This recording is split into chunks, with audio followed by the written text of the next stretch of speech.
नमस्कार दोस्तों, मैं अजय कुमार सिंह एक बार फिर नए वीडियो के साथ उपस्थित हूं आपके सामने। जैसा कि आप जानते हैं, जो हमारा वीडियो सीरीज चल रहा है असंभव कुछ भी नहीं, उसी कड़ी में आगे आज हम एक ऐसे शख्सियत के बारे में बात करने जा रहे हैं जो गुजरात की धरती से है, जो एक किसान परिवार से है। और आज हम बताएंगे कि कैसे एक किसान परिवार का आदमी आगे चल के साइकिल से चलते हुए हेलीकॉप्टर पर पहुंचा, कैसे अरबपति खरबपति बना एक आम इंसान। तो चलिए बिना विलंब किए हुए जिसके बारे में बात करने जा रहा हूं वो और कोई नहीं, वो हैं करसन भाई पटेल, गुजरात के उद्यमी। तो आज हम बात करते हैं करसन भाई पटेल की। वो करसन भाई पटेल जो गुजरात के एक छोटे से किसान परिवार में 1945 ईस्वी में जन्मे थे, लेकिन शुरू से ही बहुत मेधावी थे। रसायन शास्त्र में ग्रेजुएशन करने के बाद सबसे पहले अपनी कैरियर की जो शुरुआत की, एक प्राइवेट मिल में लैब असिस्टेंट के रूप में नौकरी की शुरुआत की। बहुत जल्दी ही वो सरकारी नौकरी पाए और सरकारी नौकरी करते करते उन्होंने सर्फ पे घड़ी पर प्रयोग शुरू कर दिया। भाई सुबह जाते थे, शाम को लौटते थे। लौटने के बाद अपने घर के ही एक कोने पर प्रयोग करने लगे कि कैसे सस्ता सर्फ बनाया जाए। उस समय आमतौर पे बाजारों में सर्फ एक्सेल जो 13 रुपया किलो बिकता था, हिंदुस्तान यूनिलीवर लिमिटेड का, उसका आधिपत्य था, विदेशी कंपनी का आधिपत्य था। सोचिए जरा, आज हम कहते हैं कि इतनी विदेशी कंपनियां जो हैं, जो इतने पुराने समय, इतने ज्यादा दिनों से मार्केट में छाई हुई है, ऐसे में अगर हम किसी चीज को बनाने में लगते हैं, किसी काम को शुरू करते हैं, तो जबरदस्त कंपटीशन उन कंपनियों से होगा जो पहले से देश में पड़ी हुई है, देश विदेश में चल रही हैं, उनसे कंपटीशन बहुत मुश्किल होगा। लेकिन जरा सोचिए, करसन भाई पटेल उस समय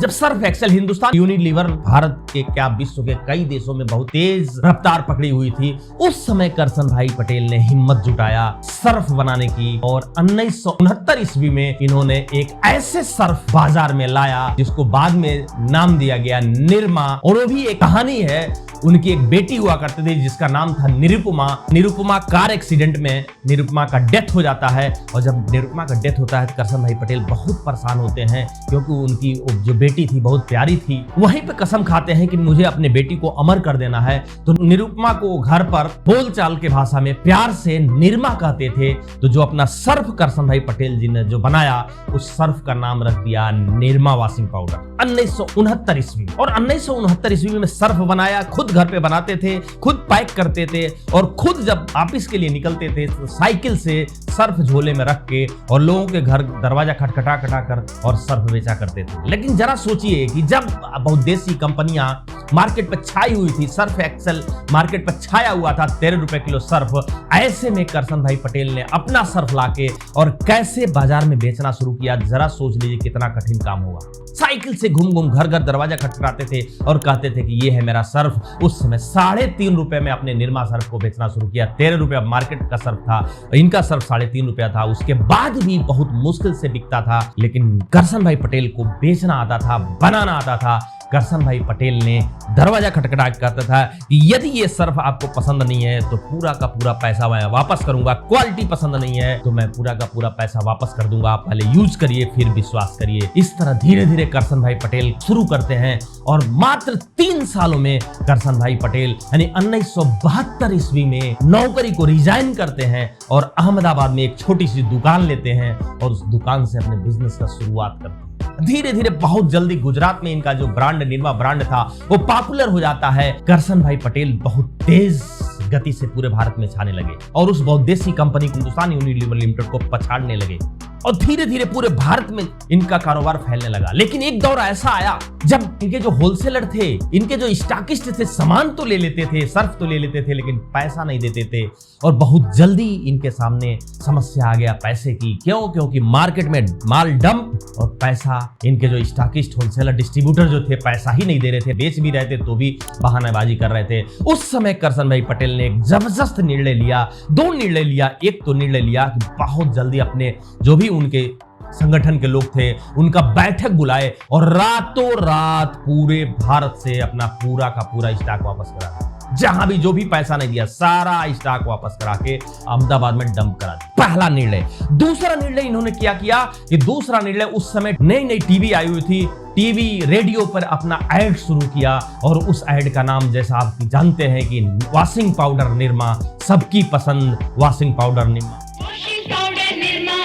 वॉशिंग पाउडर निरमा, दूध सी सफेदी निरमा से आए, रंगीन कपड़ा भी पिल पिल जाए। तरह का बहुत पॉपुलर ये जिंगल हुआ करता था और हर समय रेडियो पर, टीवी पर बार बार ये ऐड आने लगा। और इस ऐड का नतीजा ये हुआ कि ग्राहक जो जाता था दुकान पर जाता था और निरमा मांगता था, और निरमा तो दुकान पे था नहीं क्योंकि सारा स्टॉक वापस करा लिए थे। ये दो निर्णय, पूरा स्टॉक वापस कराना और दूसरा ये ऐड देना टीवी और रेडियो पर, ये धीरे धीरे ऐसा हुआ कि ग्राहक जब मांगने लगा तो ये जो भी डिस्ट्रीब्यूटर थे पुनः करसन भाई पटेल के पास जाते हैं और कहते हैं कि आप मुझे सर्फ दीजिए।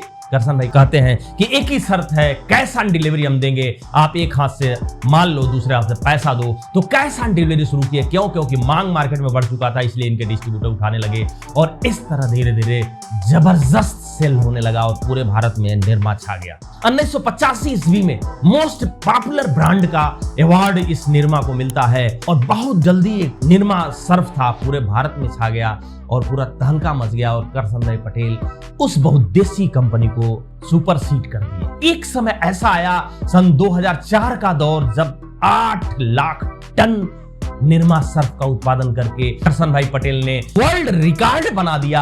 और वर्ल्ड रिकॉर्ड जरा सोचिए, विश्व की बड़ी बड़ी कंपनियां धराशायी हो गई। सोचिए तो ये करसन भाई पटेल एक आम इंसान से खास बने। फिर सन 2010 में करसन भाई पटेल को पद्म श्री के अवार्ड से सम्मानित किया गया। वही करसन भाई पटेल बाद में आगे चल के हेलीकॉप्टर लिए। आज स्थिति करसन भाई पटेल की ये है कि उनका नेट वर्थ 17,000 करोड़ का है, 17,000 करोड़ और 18,000 वर्कर इनके हैं। और आज केवल भारत में नहीं, विश्व के कई देशों में इनके कई ब्रांड हो चुके हैं, जैसे निरमा वॉशिंग पाउडर है, निरमा साबुन है, निरमा नमक है। इस तरह के बहुत सारे ब्रांड इनके पॉपुलर हो गए हैं। और आज जो करसन भाई पटेल एक किसान परिवार में जन्मा हुआ इंसान आज पूरे भारत नहीं पूरे विश्व में मिलेनियर बन चुका है। तो मेरे भाई, आप जिस फील्ड में हैं आप सीख लीजिए करसन भाई पटेल से कि एक आम इंसान भी ठान ले तो चाहे जो कुछ हो, जो कुछ भी वो सोच सकता है वो कर सकता है। ठानना जरूरी है। आप ठान लेते हैं तो आप भी जिस क्षेत्र में हैं, जिस फील्ड में हैं, इतिहास रच सकते हैं। आप भी करसन भाई पटेल हो सकते हैं, आप भी एस एत्री हो सकते हैं, आप भी सिद्धार्थ सिंह हो सकते हैं, आप भी मुकेश कोठारी हो सकते हैं, आप भी सुरेंद्र वत्स हो सकते हैं, आप भी कुछ भी हो सकते हैं। जिसने भी इतिहास रचा है आप भी इतिहास रचने वाले हो सकते हैं और आपका भी नाम इतिहास के पन्नों में अमर हो सकता है। शर्त क्या है? ठान लीजिए और ठान के अपने मिशन पे लग जाइए और उस समय तक लगे रहिए जब तक की सफलता। तो बहुत बहुत धन्यवाद। वीडियो को मैं यहीं रोकता हूं। वीडियो अच्छा लगे तो चैनल को सब्सक्राइब करिए और लोगों को शेयर भी करिए इस वीडियो को। बेल आइकन भी दबाइए। बहुत बहुत धन्यवाद।